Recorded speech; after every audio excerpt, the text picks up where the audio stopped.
guys, I'm Faith. For those of you that are new to my channel, I'm an aspiring writer, the mom of a 1-year-old, and I'm fighting cancer. Those of you that have been following my channel, you're probably gonna know most of what I'm gonna talk about today, and that's because I've been documenting my cancer journey from the beginning. However, today I decided to make a summary video of what's happened in my cancer journey so far. The reason I decided to make this video is because I get a lot of questions, and I know that it's a lot for people to go back to each video and watch each video. So today I'm just going to summarize what my experience has been so far. And if you want to know more about any step of the way, I'm going to link those videos below so you can find out more details. One of the questions that I get asked the most is, how did I discover that I have Hodgkin's lymphoma?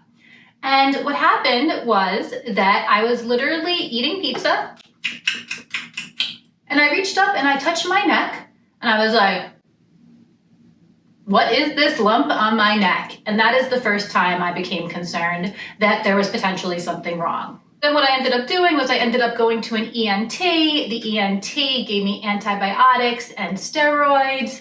And when those didn't work, then the ENT sent me for an ultrasound. Initially, the ultrasound said that my lumps in my neck looked benign, but that turned out to be wrong. Another question I get asked a lot is, were your lymph nodes hard or were they movable? And the answer is yes, they were hard and movable. I get more into that in the video called I Have 2 hard enlarged lymph nodes on my neck, and I think it says health anxiety took over my life. See what happened after the ultrasound and that the ultrasound was wrong and how I was diagnosed with cancer after an excisional biopsy. Watch the videos I had lymph node surgery. I'll link that in the description below as well. In that I get into details about the process of the excisional biopsy. And then if you watch the video, the ultrasound was wrong, I have cancer, which I will also link in the description below. That will describe my feelings and how I came to get the diagnosis of Hodgkin's lymphoma. After I got the diagnosis, then it was time to find a doctor.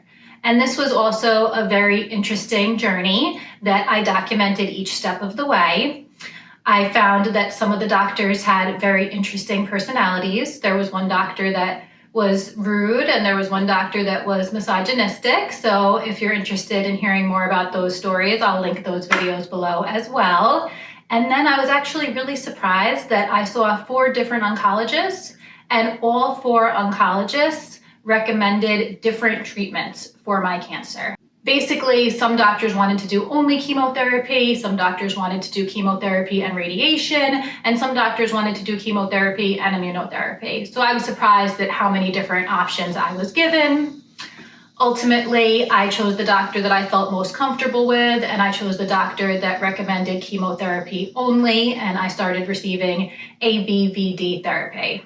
Prior to starting chemotherapy, I had very long hair. This is a wig right now. This is not my real hair anymore.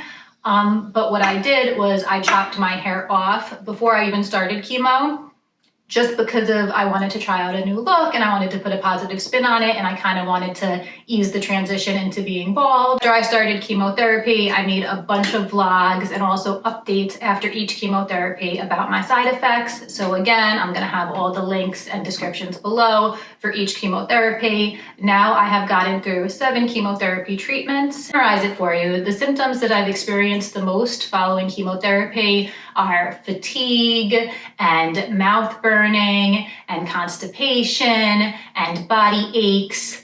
Recently I've been having some chemo brain, fogginess, forgetfulness, and sometimes some mood swings and difficulty processing emotions, which I think is a combination of the chemotherapy as well as the high dose of steroids. After 4 chemotherapy treatments, I had a PET scan.